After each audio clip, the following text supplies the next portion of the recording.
I can see clearly now, the rain has gone. No, these are not beer bottles. There was never alcohol in these. Starbucks. Yes, I have a real problem. Should the cognitive sciences of religion give atheists existential insurance? Who is wearing the beer goggles? Barrett argues that the ability to see God and see design is akin to wearing beer goggles or not wearing beer goggles. Who is wearing the beer goggles? Who sees things for not what they are and that are not actually there? Is it the religious person who sees God everywhere that is wearing the beer goggles? And it's only when we take them off, only when we sober up, do we actually see clearly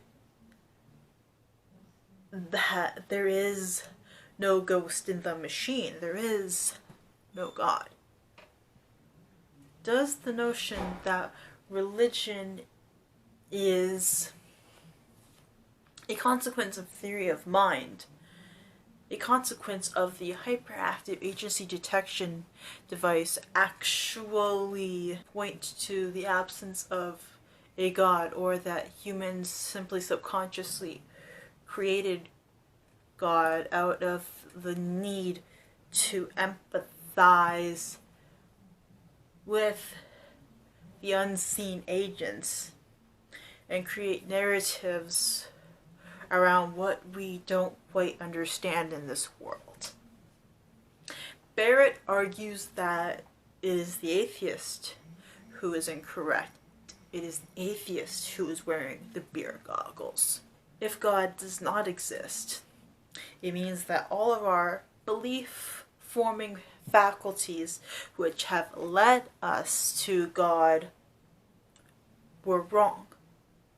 I guess our belief-forming faculties were not our best friends forever in this case, which means that the atheist must adopt a level of skepticism to everything else around the world as they do to the existence of God, and trusting this hyperactive agency detection device to have found God, and everyone else believes in the God of the universe and a creator God.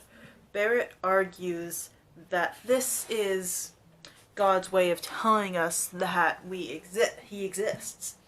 This is the mechanism that He has implanted in all of humanity to search for Him, and is the mechanism that guides humanity to the conclusion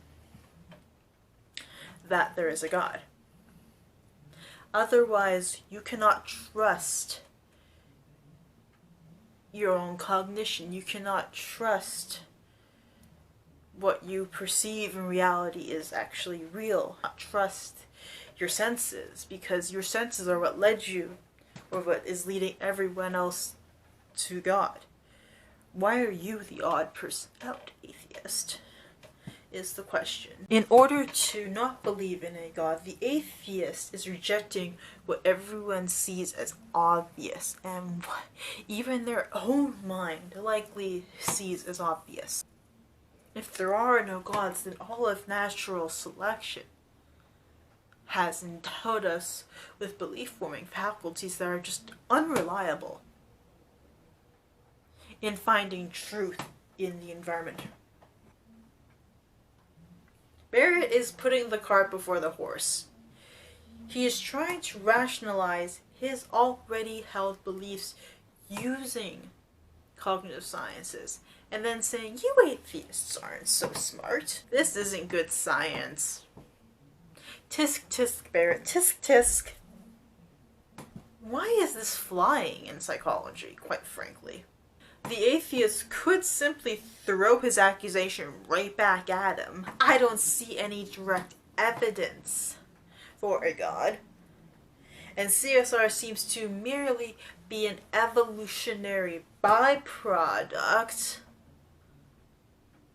of our hyperactive agency detection device.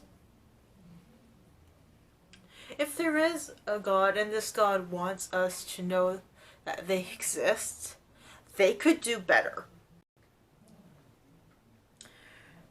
Religious beliefs are very reflexive. We have to keep reminding ourselves. CSR is a byproduct of our ability to recognize and form beliefs about other minds that are not always correct and are not necessarily there.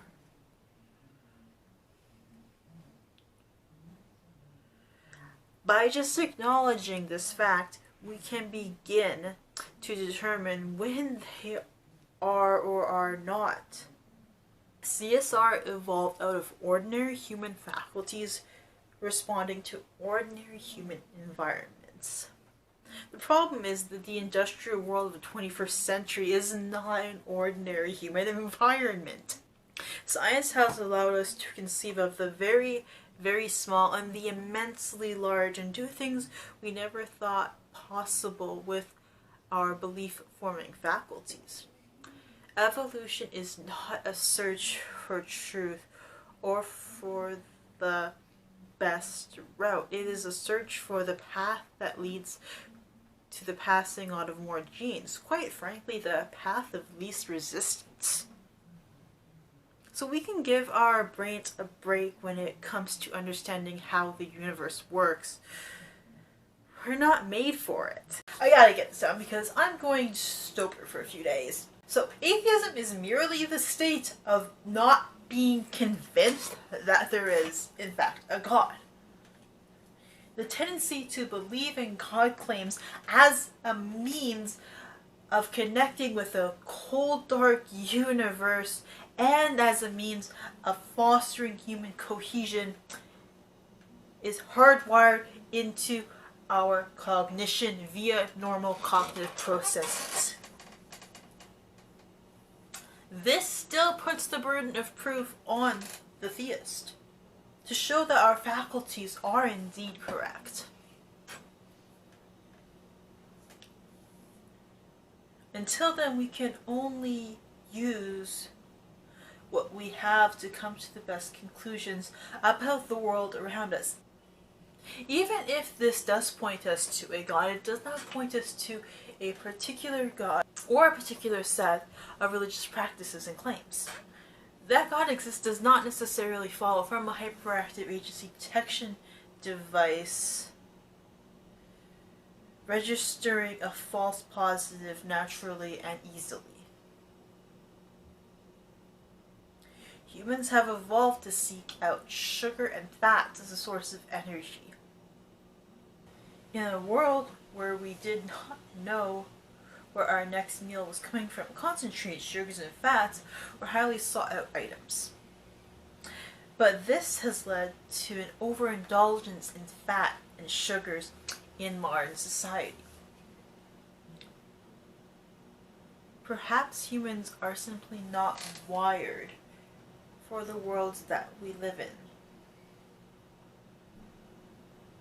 Perhaps if we were, we would not gorge ourselves on cakes and candy and chocolate and potato chips. It is the same line of thinking that has led to diabetes and obesity running rampant in modern society.